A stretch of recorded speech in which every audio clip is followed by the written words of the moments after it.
San Marcos 1, verso 14 y 15.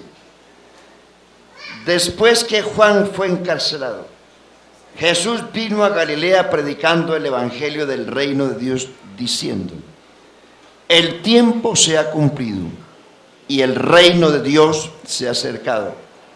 Arrepentíos y creed en el evangelio. Oremos, pero oremos de verdad, hermanos. Levante sus manitos a ver si les tiene buenas. Y oremos de corazón, que Dios nos hable esta mañana. ¿Quién comienza a orar fuerte? Sí, Señor.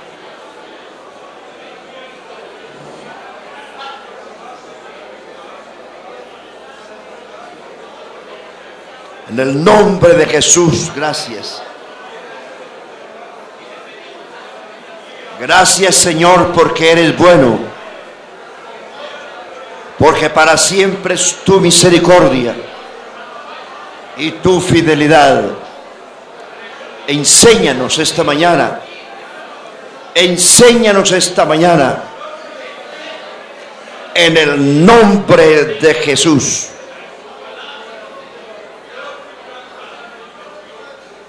Aleluya. Por favor, siéntense, hermanos. Y a propósito de esto, la semana pasada, en estos días recientes, hubo un campamento de una iglesia aquí en Antioquia.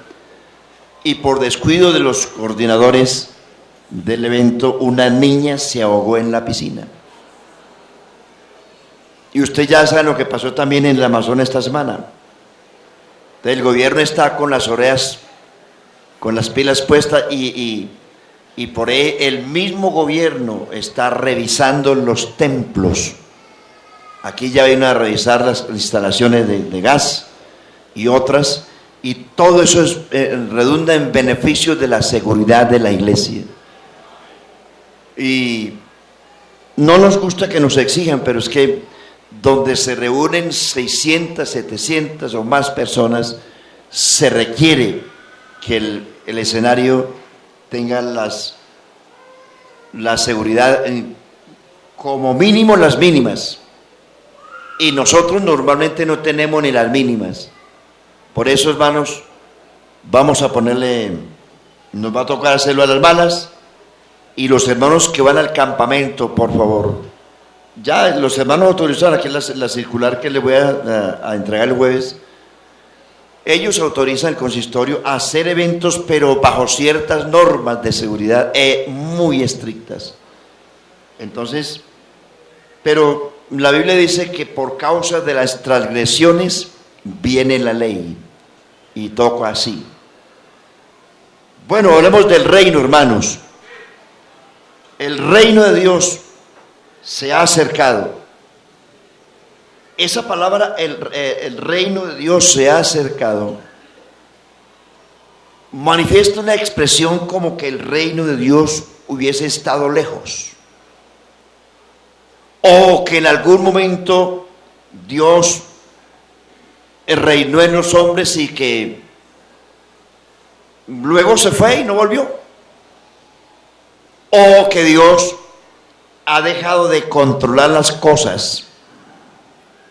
Hay una cosa que es muy bonita, hermanos, y aparte de bonita, nos encierra una gran responsabilidad a los hombres. Dios sustenta todas las cosas con la palabra de su potencia, todas las cosas. El universo funciona porque el universo respeta las leyes de Dios. Quien no ha respetado las leyes de Dios es el hombre. Pero el universo la respeta al pie de la letra. El día que el sol se salga de las leyes que Dios le estableció, nos quemamos todos. El día que los océanos traspasan las leyes que Dios le dio, nos ahogamos todos. El día que la tierra traspase las leyes en las que Dios la creó, nos hundimos todos. Todas las cosas. Mire, Él es el creador y sustentador de todas las cosas. Pero raro, no menciona al hombre.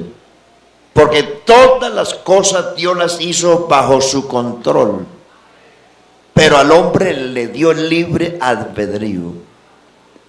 Libre albedrío que no tiene el sol, la luna, ni las estrellas, ni la tierra, ni la creación. Ellas dependen 100% de las leyes que Dios les estableció. Dios le estableció al hombre leyes y le dijo al hombre: el día que comas de él, ciertamente morirás. Dios estableció leyes para la creación del primer ángel, el lucero hijo de la mañana, pero él las violó. Lucero hijo de la mañana violó las leyes de Dios. Y a consecuencia de esa violación, la tierra se convirtió en un caos. Génesis capítulo 1 dice: en el principio creó Dios los cielos y la tierra. Y note lo que dice: y la tierra estaba desordenada y vacía, y las tinieblas cubrían la faz de la tierra, y el Espíritu de Dios se movía sobre la faz de las aguas. Ahí hay tres cosas que no concuerdan con el espíritu de orden de Dios. 1, desordenada. 2, vacía. 3, tinieblas. Si Dios es luz, y si Dios es un Dios de orden, y si Dios lo llena todo, tuvo que haber habido un caos en la creación. Si Dios lo hizo todo perfecto, hasta el ángel más, el querubín grande y protector que se convirtió en un asqueroso demonio, Dios lo hizo hermosísimo, pero lo hizo para que cumplieran las leyes establecidas por el Creador. Hay un solo Creador, hay un solo Dios, hay un solo Señor. Y cuando no se respetan las leyes del único Creador, lo demás se convierte en un caos. Cuando el lucero hijo de la mañana pecó, Dios lo echó del cielo. El pecado comenzó en el cielo y con una criatura angelical. El pecado no nació en Adán, ni tampoco nació en el ser humano, nació en el cielo, lamentablemente, y por la criatura más importante que hizo Dios. Allí nació porque no se respetaron las leyes de Dios. Dios es un Dios de orden. Dios, el que vino a matar, hurtar y destruir fue el diablo. Y cuando el diablo fue arrojado, él quiso dañar, y como siempre el diablo ha querido dañar lo que Dios ha hecho. La tierra sufrió un caos y sufrió un cataclismo cuando Satanás fue arrojado a la tierra.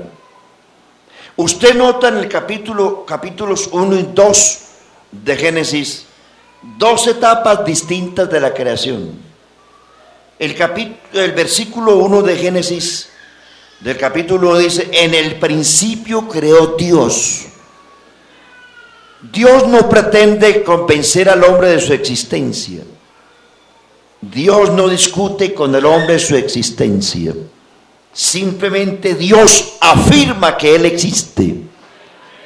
Dios nunca se ha sentado con ninguna criatura para tratar de convencerlo, de decirle: hombre, mira, es que yo existo por esto, por aquello y por lo otro. Nunca. Dios no tiene por qué discutir con nadie su existencia. Sus obras dan testimonio de que Él existe. Los cielos cuentan la gloria de Dios, y el firmamento anuncia la obra de sus manos. Usted y yo esta mañana somos testigos de que hay un Dios maravilloso, grande. ¿Quién da gloria a ese Dios? ¿Puede decir gloria a Dios? ¿Quién levanta las manos? ¿Quién levanta los pies? Y lo levantaron. Porque es así. La movilidad que usted tiene, puede ver, puede hablar, puede palpar, puede comer, puede respirar, es porque hay un Dios que lo hizo así. Dele gracias a ese Dios que lo hizo así. Porque Dios pudiera haber hecho de usted un burro, seguro, o una piedra, o una montaña. Pero Dios hizo la obra más perfecta que existe en el universo, hizo de nosotros seres. Y créanlo o no, el ser humano es el ser más perfecto que existe en el universo. Que el hombre haya transgredido la ley de Dios, eso no es problema de Dios, pero Dios lo hizo bueno, recto, perfecto. Pero ellos buscaron muchas perversiones que no es culpa de Dios, pero Dios lo hizo a usted bueno. Bien, lo hizo bien. Pero cuando dice la Biblia que la tierra estaba desordenada y vacía, y las tinieblas cubrían la faz de la tierra, es que hubo un caos, un cataclismo, cuando Dios arrojó al diablo del cielo, porque Dios le dice arrojado. Cuando el diablo pecó, Dios le dice arrojado fuiste por tierra. Tú que deseas en tu corazón, subiré junto a las estrellas de Dios, levantaré mi trono y me sentaré a los lados del norte y seré semejante al Altísimo. Y Dios le dice, pero tú ahora eres derribado, echado por tierra.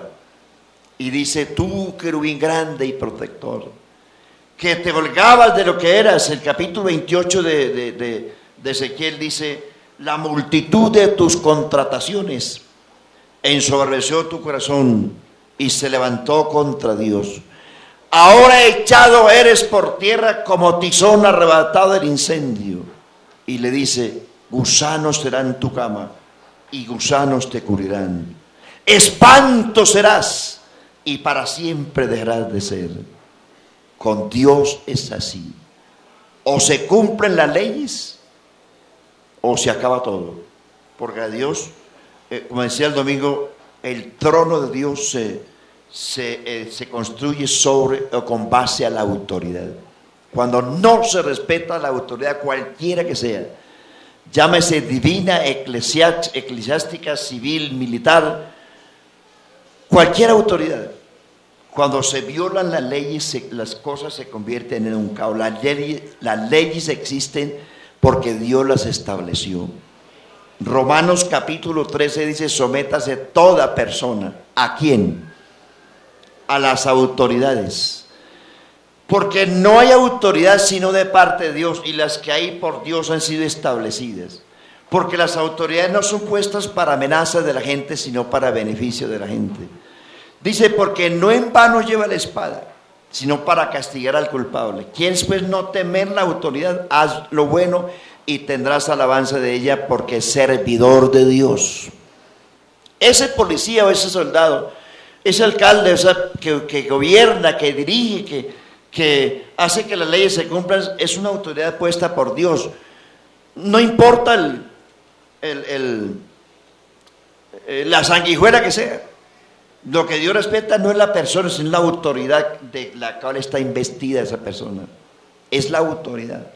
Dios puede imponer autoridad, puede revestir de autoridad al más tullido, a un pelado, a un muchacho, a alguien que pueda andar en silla de ruedas o en muletas. Si puede, Dios puede revestirlo de autoridad. Y no hay que respetar las muletas o la pata chureca, sino la autoridad. Gloria a Dios. Y ese caos de que habla Génesis capítulo 1 dice que la tierra estaba desordenada y vacía y las tinieblas cubrían la tierra. Fue cuando el diablo fue arrojado del cielo a la tierra, porque Dios dice, arrojado fuiste por tierra. Y cuando el diablo vino aquí, quiso acabar con esto. Y Dios no se lo permitió. Y por eso, la segunda parte de la creación, el capítulo 2 de Génesis, que es la segunda parte, es cuando Dios dice, Dios comienza a ordenarlo. Porque dice la Biblia, así dice Jehová que creó los cielos. Él la formó y la compuso. La creó, la formó y la compuso. ¿Por qué? Primero la creó, luego la formó y luego tuvo que componerla porque el diablo la descompuso.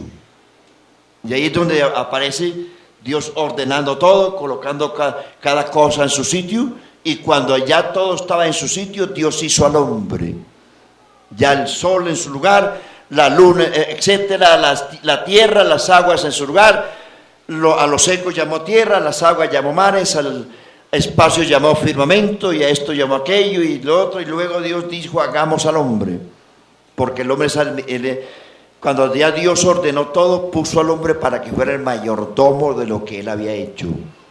Por eso dice el Salmo 8: le pusiste sobre las obras de sus manos, y todo lo pusiste debajo de sus pies, ovejas y bueyes y todo cuanto pasa por los senderos del mar. Gloria al Señor. Entonces el hombre se convirtió en el mayordomo de Dios, en el Señor en la tierra, porque Génesis 1:27 Dios le dice, sojuzgad la tierra y llenadla y señoread sobre ella. Y no solamente sobre la tierra, le dice que tenía que señorear sobre las aves, los peces del mar y las bestias del campo y los árboles. Es decir, era un pequeño creador en la tierra. Pero ya saben ustedes lo que pasó después, cuando el diablo, aparte de que él la embarró en el cielo, Dios lo echó del cielo, vino y la embarró en la tierra, desordenó la tierra, la convirtió en un caos. Luego que Dios la ordenó y puso al hombre para que gobernara la tierra, vino el diablo, ya no a atacar la tierra, sino a atacar al mayordomo. También se lo llevó por delante, el mayordomo. Y la tierra se convirtió en un caos. Usted ve el diluvio, Génesis capítulo 6, que fue la consecuencia de eso. Pero antes de eso, usted ve a Caín matando a Abel, vino la guerra, el asesinato, viene el diluvio y dice que la tierra se llenó de violencia. Dios destruyó la gente en el diluvio. Después del diluvio vino la torre de Babel y Dios tuvo que actuar también con ellos. Vino después Sodoma y Gomorra, los pecados abominables, Dios los quemó. En fin, todo se ha convertido en una situación difícil, y ahí es donde le hace honor al ministerio del diablo, porque Jesús lo desenmascaró diciendo: él vino para matar, hurtar y destruir, pero yo he venido para que tengan vida y la tengan en abundancia. Amén. La primera parte, cuando Dios llama a Israel, tenía varios propósitos. Primero, hacer que a través de esa nación, las naciones del mundo conocieran al único Dios verdadero que existe. Todas las naciones eran paganas y tenían dioses por cantidades, adoraban cualquier cosa: el sol, la luna, las estrellas, los mares, los desiertos, las montañas, las aves, las serpientes, la vaca, el cocodrilo. Todo lo que ellos veían lo adoraban. Y entonces Dios establece una nación llamada Israel. Desde los comienzos, desde que Dios llamó a Abraham, le enseñó el monoteísmo. Abraham era bien idólatra, y Dios lo llamó de la tierra más idólatra que había, que era Mesopotamia, que era el estado, y la ciudad era Ur de los Caldeos, y llamó al hombre más idólatra que había, que era Abraham. Abraham era un hombre idólatra, era fabricante de ídolos, comerciaba con ellos, y Dios llamó al más idólatra para enseñarle de que lo que él hacía era falso y que había un Dios diferente. Y Dios le dice a Abraham repetidas veces: Abraham, yo soy, mire, yo soy, el capítulo 17 de Génesis, yo soy el Dios Todopoderoso. Anda delante de mí y sé perfecto y te bendeciré. Entonces, cuando Dios llama a Israel, lo primero que hace es enseñarle a la nación estas palabras. Éxodo capítulo 20, el primer mandamiento que Dios le dio a Israel cuando ya estaban al pie del monte rumbo a la tierra prometida, le dice: oye Israel, el Señor nuestro Dios, el Señor uno es. La antigua versión más original dice: el Señor tu Dios, el Señor único es. Y le dice, y le agrega diciendo estas palabras: Israel, no te harás imagen, ni ninguna semejanza de lo que está en el cielo ni en la tierra. No te inclinarás a ellas ni las honrarás, porque yo soy el Señor tu Dios, fuerte y celoso, que castigo la maldad de los padres sobre los hijos hasta la tercera y cuarta generación de los que me aborrecen.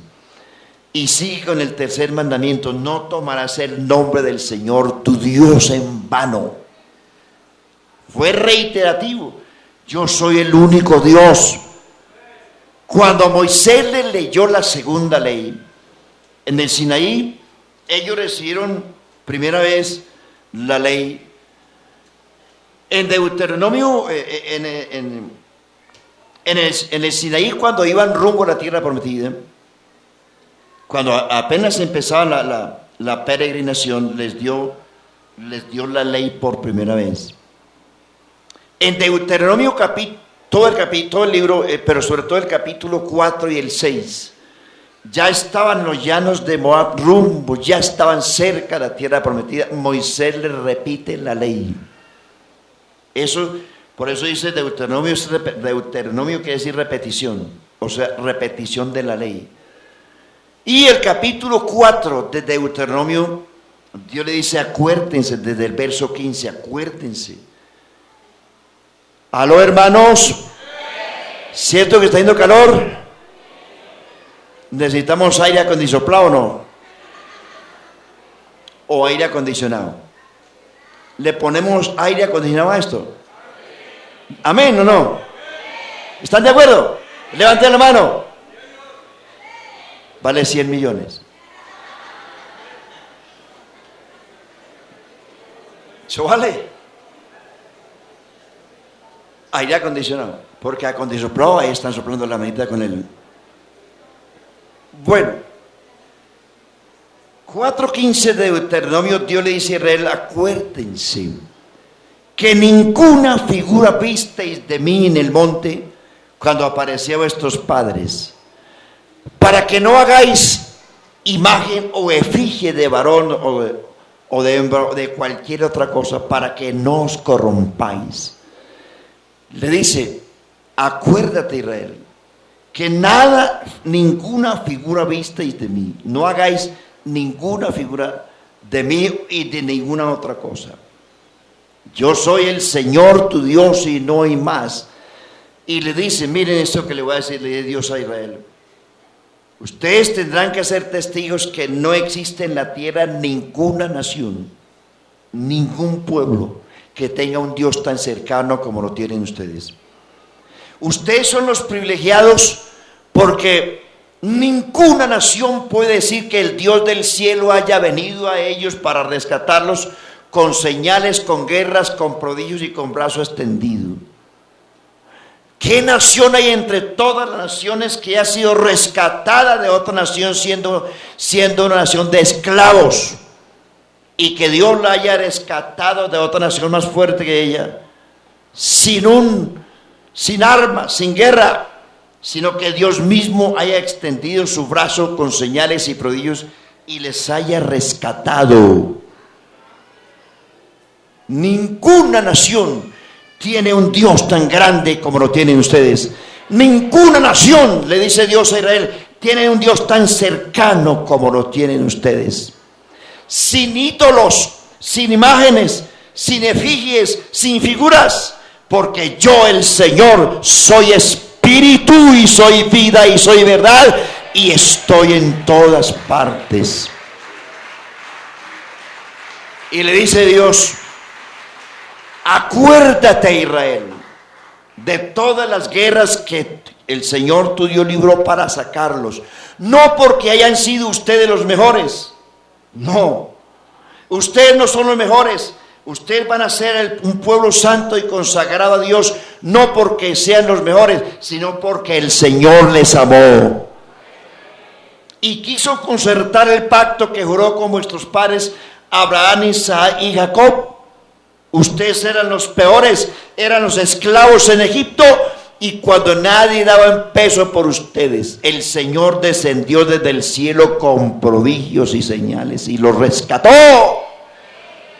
Por eso, acuérdate, oh Israel, que el Señor tu Dios es uno en el cielo y uno en la tierra, y que fuera de Él no hay otro. Y le dice Dios en Deuteronomio 6:4, oye Israel, el Señor vuestro Dios único es. Sí, Señor. Y le dice a Israel, mire, es que esto es muy bonito. En el mismo Deuteronomio capítulo 32, verso 39, les dice, ved ahora que yo soy Dios y no hay dioses conmigo. Yo hiero, yo sano, yo hago vivir, yo hago morir, y no hay quien pueda librar de mi mano. Dice que levanto mi mano al cielo y digo, vivo yo para siempre. Y en el Evangelio de San Marcos, ya en el Nuevo Testamento, un escriba le preguntó a Jesús, oiga, a Jesús, le dice, Señor, ¿cuál es el mandamiento más importante, el primer mandamiento? Y Jesús le respondió, el primer mandamiento de todos y el más importante. Póngale cuidado, Cristo le agregó. El fariseo, sí, le preguntó cuál es el primer mandamiento de todos. Jesús le agregó diciendo, el primer mandamiento de todos y el más importante es, oye Israel, el Señor nuestro Dios, el Señor uno es. Y el segundo también es importante. Dice, lo amarás con toda tu mente, con todo, etcétera. Y el segundo es, amarás a tu prójimo como a ti mismo. Y dice, es ningún mandamiento es más importante que estos. El primero, que el Señor es único y que el pueblo debe amar a ese único. Y el segundo es amar al prójimo, y dice, no existe otro mandamiento más importante que estos. Bueno, entonces Dios le dice a Israel, lo primero es para que ustedes sepan que yo soy único y para que las naciones de la tierra conozcan que no hay sino un solo Dios. Segundo, la segunda razón por la cual Dios rescató una nación es para establecer su reino, para Él gobernar en el ser humano. Dios gobierna el universo sin duda, sin duda. Lo controla y sus leyes le obedecen. Pero el que ha estado esquivo es el hombre. Desde el principio, el hombre ha violado las leyes de Dios. Y lo ha buscado muchas veces. Y luego insiste con Israel. Y le dice en Éxodo 19:6. Dice, vosotros me seréis un reino de sacerdotes y gente santa. El segundo propósito de Dios con Israel era que Israel fuera un reino de sacerdotes y gente santa. Ahí viene la palabra, por primera vez aparece la palabra reino. Reino es donde Dios gobierna. Dios ha querido reinar, gobernar en el ser humano, que Dios, que el hombre voluntariamente le sirva, lo ame, lo adore, lo glorifique, que no haya que estar diciéndole, ¿cuántos dicen gloria a Dios?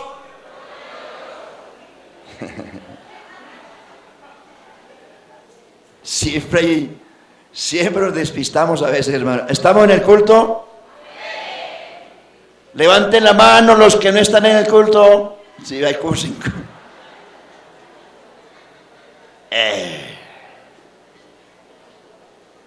Yo bien tomo agua, hermano. Mire, todo el universo le obedece a Dios. menos el hombre. Y por eso Dios dice, la segunda razón por la cual existe una nación. Dios llamó a Israel era para que ustedes me sean un reino de sacerdotes, un reino y gente santa. Esa era la razón. Al único pueblo a quien Dios le dio sus leyes fue a ellos. Al único pueblo a quien Dios le confió su palabra fue a ellos, a nadie más. Porque Dios quería que ellos fueran lo que Dios quería, un reino. Y Dios les dice repetidas veces, yo quiero que ustedes estén arriba y no abajo, que sean cabeza y no cola, que presten a otra nación y que no tengan que pedir prestado a nadie, que ustedes sean los que dominen y no que los dominen. Eso es lo que yo quiero que usted le dio Dios a la nación. Y Dios los gobernó, Dios los dirigió por el desierto. ¿Quién fue el que los alimentó? Dios. ¿Quién fue el que abrió el mar rojo? Dios. ¿Quién fue el que sanó las aguas amargas de Mara? Dios. ¿Quién fue el que envió maná? Dios. ¿Quién fue el que hizo que la piedra brotara agua? Dios. ¿Quién fue el que envió codornices por toneladas? Dios. ¿Quién fue el que estuvo haciéndole sombra a ellos en el día? Dios. ¿Quién fue el que estuvo dándole luz en la noche? Dios. ¿Quién fue el que abrió el Jordán? Dios. ¿Quién fue el que hundió los muros de Jericó? Dios. ¿Quién fue el que detuvo el sol, la luna y estrellas? Dios. Y Dios los gobernó.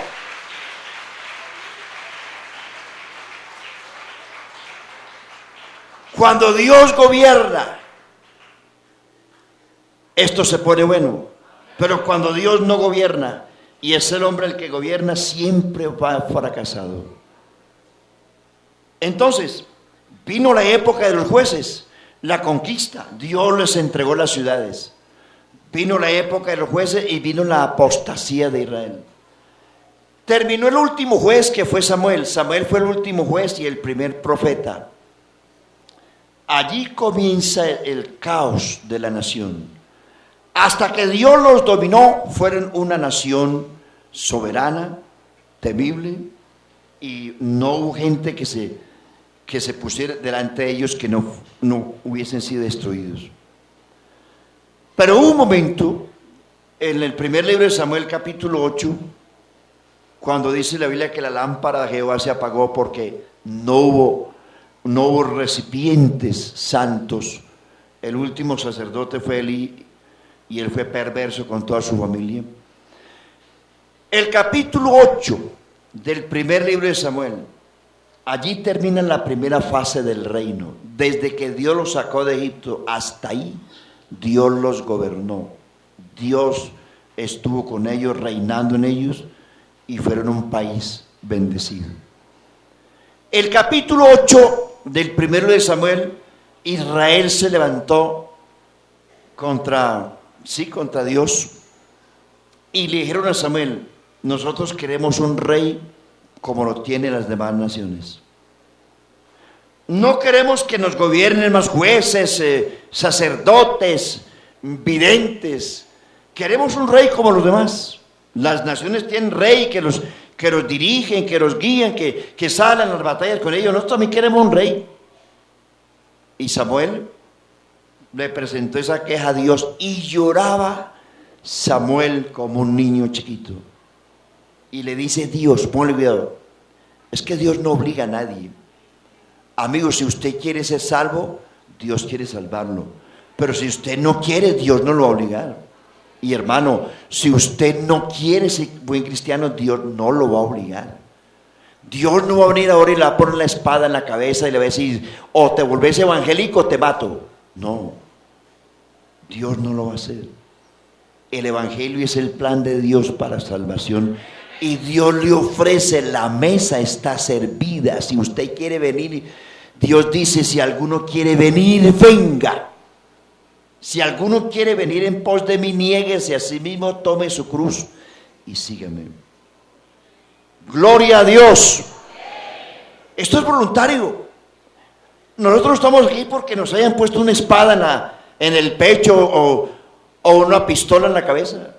Nosotros nos convertimos porque entendimos el Evangelio y muchos llevamos decenas de años no bajo amenaza, sino porque hemos conocido y creído que el Evangelio es el poder de Dios para salvación y que no hay otro. Amén. Entonces Dios le dice a Samuel llorando le dice: Señor, mira lo que está diciendo el pueblo. Y Samuel le dice, Dios le dice a Samuel: mira, concédele la petición al pueblo. A veces nosotros decimos, es un adagio común del pueblo callejero que dice: la voz del pueblo es la voz de Dios. Y no es verdad. ¿Quién fue el que acabó con Saúl, con el reinado de Dios en Israel? La voz del pueblo. ¿No fue el pueblo el que pidió rey? El pueblo pidió rey. ¿Cuántas veces fue el pueblo el que le pidió a Saúl, que desobedecía y desobedeció, y mire a dónde lo llevó? La voz del pueblo no es la voz de Dios. La voz de Dios no la reemplaza nadie. La voz de Dios está aquí en la Biblia. Uno escucha gente en la iglesia que dice: el Espíritu Santo me dijo. Y aquí he escuchado yo hermanitas, y comienza a llamar a la gente a las malas, a arrastrar para acá. Por el Espíritu Santo les ordeno que vengan acá. ¿Qué vamos a hacer nosotros, hombre? Debemos de ser orgullosos, hermano. El único que tiene derecho a hablar así es Dios, nadie más. Si algo tiene que saber usted, aquí está, vea. ¿Qué fue que el Espíritu Santo me dijo anoche? No sea iluso. El apóstol Pedro dice, tenemos la palabra profética más segura esta, a la cual hacéis bien estar atentos como una antorcha que alumbra en el lugar oscuro y el lucero de la mañana resplandezca en vuestros corazones. Dios puede hablarle a usted, pero aquí, bueno, después hablamos de eso, ya me voy a desviar. Y le dice Dios a Samuel: escógele rey. Ellos lo pidieron. Y le dice: Samuel, no llores, tranquilo, no te han desechado a ti, sino a mí, para que no reine sobre ellos. Tranquilo. Es decir, Dios respetó la voluntad del pueblo. Ellos pidieron rey, pero va Samuel, ve y dile a ese pueblo lo que el rey va a hacer. Mire, ese rey les va a imponer un tributo de otro 10%. Primero. Segundo, vuestros jóvenes van a ser reclutados para el ejército del rey. Tercero, vuestras hijas van a ser concubinas del rey. Cuarto, ese rey va a tener mujeres y dinero por montones. ¿Y sabe qué dijo el pueblo? Que viva el rey. No hay problema. Si les va a grabar con otro 10%, no hay problema. Como la propaganda, no hay problema. Les va a reclutar a los jóvenes para el ejército, no hay problema. Les va a tomar sus hijas como concubinas, no hay problema. ¿Y qué dijeron? Que viva el rey. Bueno. Entonces Dios le dice: entonces póngale rey. Ellos lo escogieron. Hasta ahí Dios dijo: no te han desechado a ti, sino a mí, para que no reines sobre ellos. Ya ustedes ven la época de la monarquía. Eligieron el primer rey llamado Saúl, fue un desastre. El segundo rey, David, pues Dios le tuvo misericordia, porque el hombre fue manso y humilde, pero más pecador que él, mejor dicho. Después el santo Salomón, el hombre más rico que jamás ha existido en el planeta Tierra. Mire, Salomón recibía por tributos de las naciones, porque el hombre se hizo amigo de todas las naciones que habían. Fue la época dorada de Israel. Y el hombre para para congraciarse con los reyes vecinos que eran enemigos de Israel antes, se casaba con las hijas de los reyes de las naciones. Oye, qué perverso. Y todas ellas lo llevaron a cometer idolatría porque ellas eran idólatras. Lo primero que Salomón hizo que se casó con la hija de Faraón y empezó ahí el trato con las demás naciones. Y hermanos, Salomón recibía por tributo cada año 1.800 billones de pesos al cambio de hoy. Eso me ha tapado. Mejor dicho, no existe en el planeta Tierra un hombre que haya tenido tanta plata ni tantas mujeres como Salomón. La reina del sur, que vino a visitar a Salomón, el regalo que le trajo costaba 300 millones de dólares. Estamos hablando al tipo de cambio de hoy. Pobrecito, aguantando hambre. Hay que recogerle una ofrenda a Salomón para que no le vaya tan mal. Pero mire usted dónde lo llevó. Hermano, es que lo que Dios a uno no le ha dado le sirve de tropiezo. ¿Quién pidió rey? El pueblo. Entonces, ya usted sabe lo que pasó después de Salomón. Conoce la historia, ¿cierto? Después de Salomón, Israel se dividió. Hasta ahí duraron unidos. Israel se dividió. Roboam tomó 2 tribus, Jeroboam tomó 10. Jeroboam se fue al norte, Roboam se fue al sur y se partió el reino, y desde entonces el reino de Israel anda dividido. Las 10 tribus que se fueron al norte, prontico quedaron bajo el dominio de los sirios, y esa gente nunca regresó. Los sirios tomaron la tierra de Israel, hicieron a Israel cautivos, se lo llevaron, y los sirios vinieron y tomaron posesión de la tierra de Israel, y una mezcla que hasta hoy existe. Posterior a eso, el reino del sur fue tomado por el rey Nabucodonosor, se lo llevó cautivo a Babilonia 70 años, hicieron lo mismo, pero la ventaja es que el reino del sur, regresaron 70 años después, y Dios lo permitió porque la tribu de Judá, de ahí viene la simiente que es Cristo. Y Dios lo permitió para conservar la simiente de donde vendría Cristo. Entonces, ellos regresaron a Jerusalén, reconstruyeron el templo, la ciudad y los muros bajo el liderazgo de Zorobabel, Esdras y Nehemías. Pero siempre estaban bajo el imperio de Babilonia. Ellos nunca, hermano, Israel nunca ha recuperado el reino, nunca. Siempre cuando estuvieron bajo el imperio de Nabucodonosor, estaban bajo el imperio del rey del imperio babilónico. Después estuvieron bajo el imperio de los medos persas. Después bajo el imperio de los griegos. Después bajo el imperio romano. Y cuando Cristo vino aquí a la tierra, Israel estaba bajo el imperio romano. El imperio romano duró hasta el siglo IV después de Cristo.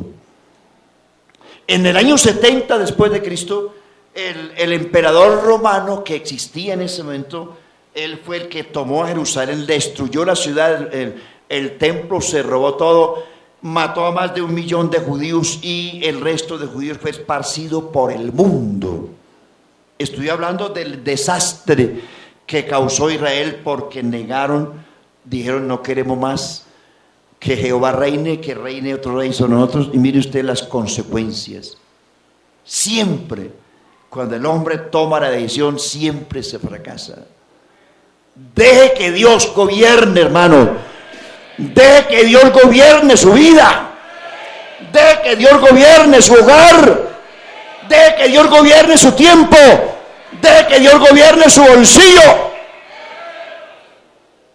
Cuando no es así, vamos al fracaso. Por eso es que ahí viene el texto, hermanos, de Jesús. Jesús vino como el rey, pero no lo recibieron como rey. De Zacarías capítulo 9, verso 9, dice: decida la hija de Sión, he aquí tu rey viene a ti, manso y humilde, y montado sobre un pollino hijo de asna. Miqueas capítulo 5, verso 1 dice: pero tú, Belén, Éfrata pequeña, no eres la más pequeña para estar entre las familias de Judá, de ti me saldrá el que será Señor en Israel. Y sus salidas son desde el principio, desde los días de la eternidad, pero los dejará hasta que dé a luz la que ha de dar a luz. Y ese rey era Jesús. El capítulo 19 de San Lucas, ese Jesús del que había profetizado Zacarías, se montó en un pollino, que ustedes saben la historia perfecta. Entró a Jerusalén como rey.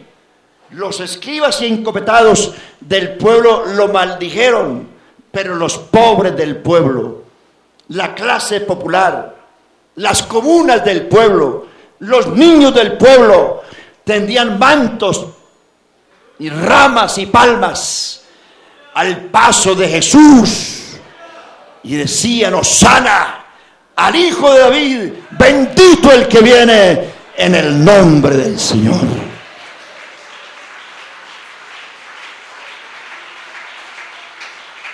¡Aleluya! Y ellos dijeron, los encopetados dijeron: hey, manda a esos montañeros, campesinos, a esa gente pobre, manda que callen. El rey Jesús, montado sobre un pollino, les dijo: dejadlos, porque si estos callan, las piedras clamarán. Iglesia, no importa el estrato en que vivas, somos privilegiados en el lugar donde estemos. El Rey Jesús, rechazado por los judíos, es el Rey de nosotros y se ha entronizado en el corazón de este pueblo y quiere que este pueblo lo acepte como el Rey de Reyes y Señor de Señores, como lo que es. Y ese Jesús le dijo y vino a los judíos, a ellos, a ese mismo pueblo que en la época de Samuel dijeron: no queremos más que el Señor reine, queremos un rey que nos gobierne como las demás naciones. Ese vino a ellos, a lo suyo vino, los suyos no lo recibieron. Y ese fue el que dijo cuando empezó su ministerio: el tiempo se ha cumplido, el reino de Dios ha llegado, arrepentidos y creed en el Evangelio. Y desde entonces Jesús comenzó a hacer señales: echar fuera demonios, sanar enfermos, resucitar muertos, reprendiendo los vientos y la mar. Eso era una indicación que el reino de Dios había llegado, el reino de los cielos había llegado. Es decir, que Israel estuvo gobernado por 4 imperios hasta ese momento, pero que ahora había llegado el reino de Dios encarnado en Jesús. Y todo el tiempo estuvo antes de la cruz buscando a Israel. Cuando él mandó a los 12 apóstoles, les dice estas palabras: vayan y prediquen diciendo: el reino de los cielos se ha acercado. Sanar enfermos, reprender demonios, resucitar muertos. De gracia recibiste, dad de gracias. Por camino de gentiles no vayáis, en ciudades samaritanas no entréis, sino id a las ovejas perdidas de la casa de Israel. Vayan a ellos primero, porque de ellos es el reino. Ellos son los hijos del reino. Nosotros no somos hijos del reino, nosotros somos hijos de Dios por adopción. Nosotros no vamos a reinar en el milenio. Nosotros tenemos un cielo que Él prometió, es distinto al milenio. Si usted está esperando el milenio, es mejor que vaya a la mayorista y trague las frutas que más pueda y disfrute lo que los testigos quieren disfrutar. Porque el reino, ellos son, repito, los hijos del reino. Mire, y Jesús les ofreció a ellos el reino. Jesús quería gobernar en ellos y ellos llevaron a Jesús ante Pilato para ser crucificado. Y Pilato les dijo: ¿por qué lo han traído? Le dice estas palabras: ¿a vuestro rey he de crucificar? Los judíos dijeron: no, ¿qué tal? No, nosotros tenemos a César como rey. De este señor no sabemos de dónde viene. Sabemos sí que su mamá es una campesina, sus hermanos son carpinteros, no saben si no labran madera. ¿Qué va a hacer este? Muchas veces le dijeron: demonio tiene, este es un brujo, este es un endemoniado, este es un exorcista, fuera con él, fuera con él. ¿Y cuántas veces quisieron despeñarlo? Usted lo sabe, los judíos. Y le dice Pilato: ¿a vuestro rey he de crucificar? No, él dijo que era rey, él fue el que lo dijo. Nosotros no tenemos sino a César como rey. Y dijeron: mire, no te preocupes, Pilato, nosotros somos responsables de la sangre de ese hombre. La sangre de él sea sobre nosotros o nuestros. Bueno, ahí lo tiene. Y cuando Pilato salió al pueblo, llevaba a Jesús y le dice estas palabras: he aquí el hombre. Esa palabra pesa. He aquí el hombre. No lo recibieron como rey, pero Pilato les dice: he aquí el hombre. Y puso Pilato, para desafiarlos, siendo un impío, un inconverso, puso un letrero en la cruz que decía: Jesús, el rey de los judíos. Y los judíos saltaron: no, eso no. Y Pilato le dice: lo que yo he escrito, escrito está, y punto. Él es el rey de los judíos, créanlo o no. Pero ellos no lo aceptaron como el rey. Y listo. Allí entonces el reino de Dios, hermano, para los judíos fue pospuesto. Es decir, aplazado.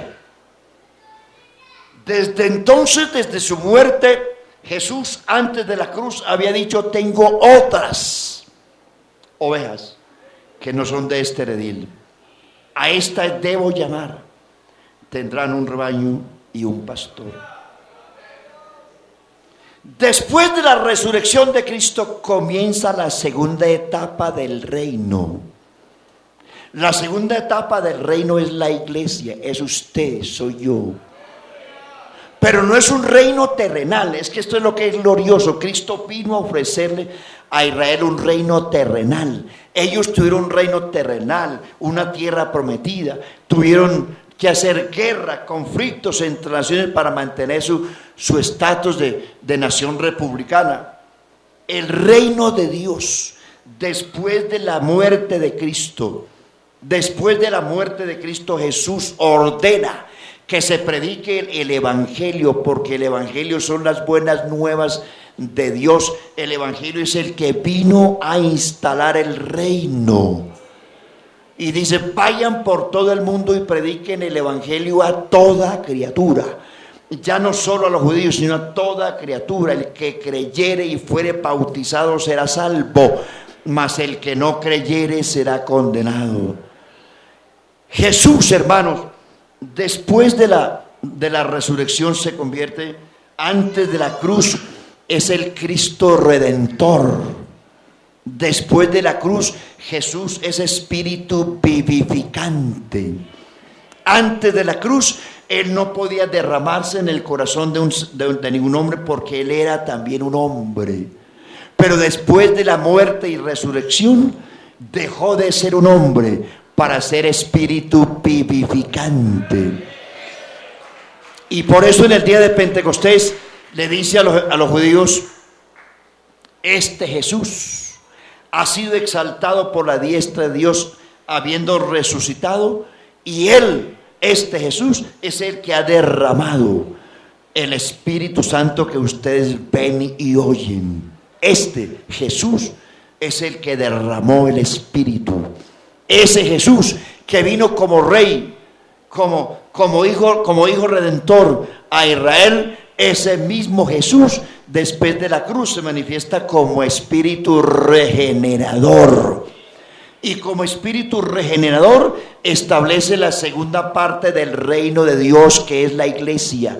No con base a la tierra prometida, a la tierra de Canaán, o al petróleo, o al uranio de la tierra del Oriente Medio, el trigo, la cebada, los pepinos, los puerros, las cebollas que ellos comían, no con base a cosas terrenales. No, después de la resurrección, Cristo establece su reino espiritual, aleluya, con bases más firmes y más gloriosas, que no dependen de la tierra, dependen del reino celestial.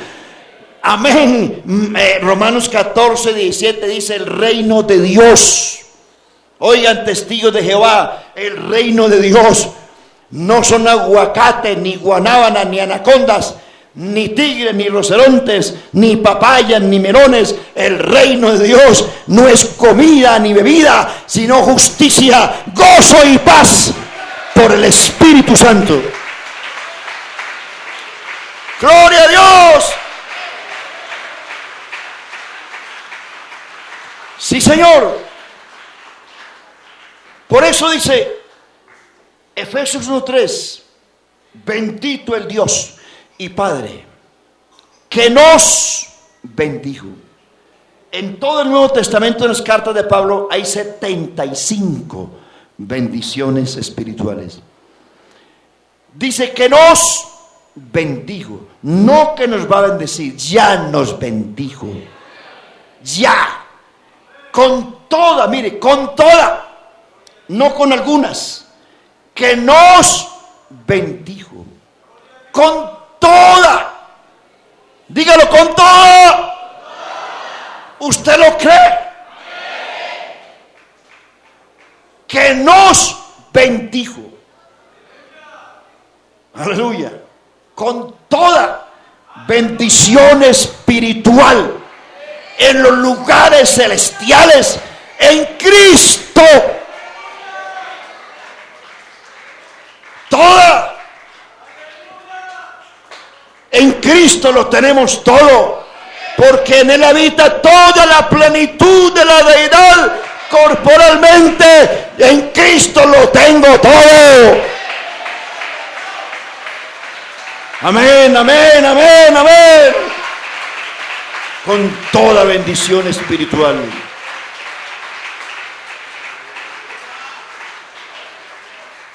Esta iglesia es la segunda etapa del reino. Cristo reina aquí. Cristo gobierna aquí. Por eso Él merece la gloria. Dice Pablo: para que habite Cristo por la fe en vuestros corazones, a fin de que seáis capaces de entender cuál es la altura, la anchura, la profundidad, y de conocer el amor de Cristo que excede a todo conocimiento.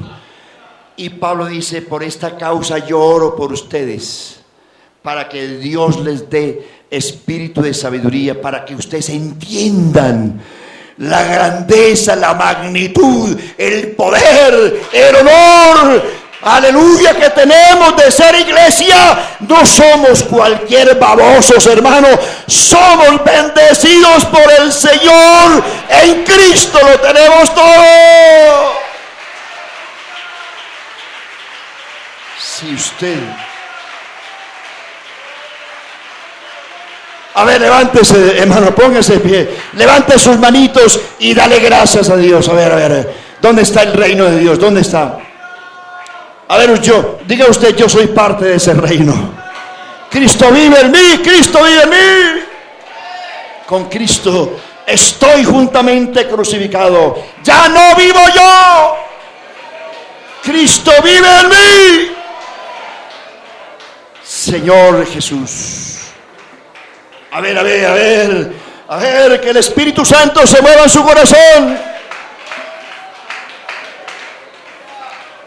El reino de Dios no es comida, no es bebida, sino justicia, gozo y paz. Amén, amén, por el Espíritu Santo. Ahora pues ninguna condenación hay para los que están en Cristo, los que no andan según la carne, sino según el Espíritu. Si es que el Espíritu de Dios mora en vosotros, y si alguno no tiene el Espíritu de Cristo, no es de él. Señor, te doy gracias, te alabo. A ver, iglesia, un aplauso al Rey que habita aquí.